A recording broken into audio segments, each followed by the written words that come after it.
আমাদের কারোরই হয় নাই। আমরা যারা বাংলাদেশ জাতীয়তাবাদী দল করি, বিএনপি করি, তাদের ভিতরে অনেক আবেগ। এই আবেগ প্রকাশ করার মতো এই গানের অনুষ্ঠানে আবেগ শেষ করা যাবে না।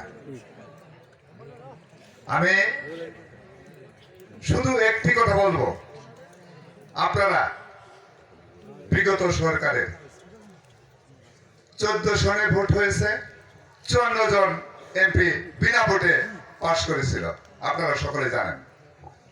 18 সনে ভোট হয়েছে,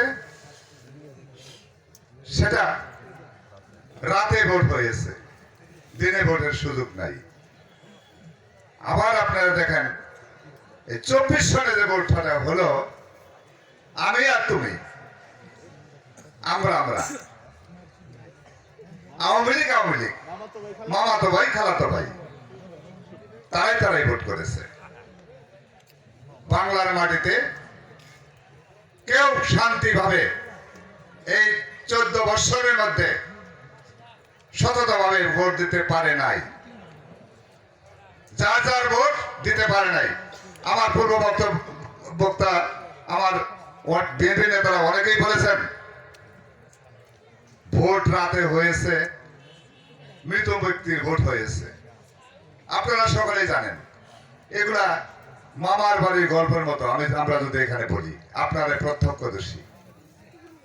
সামনে যে ভোট হবে, ভোট নিজের ভোট নিজের হবে। আর জীবনে এই বাংলার বাড়িতে রাতের ভোটের সুযোগ হবে না ইনশাল্লাহ। ভোট হবে, আপনার পছন্দের প্রার্থীকে ভোট দেবেন। আমাদের নেতা টাঙ্গাইল ডিস্ট্রিক্টের 40 লক্ষ মানুষের প্রাণ নেতা জনাব অ্যাডভোকেট আহমেদ আজম খান 30 বছর যাবৎ এই আমাদের সখীপুর বাসালের মাটিতে বিচরণ করছেন।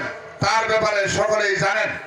আমি উদাত্তভাবে আহ্বান করব, আজকে উনি এই অনুষ্ঠানের প্রধান অতিথি ছিলেন।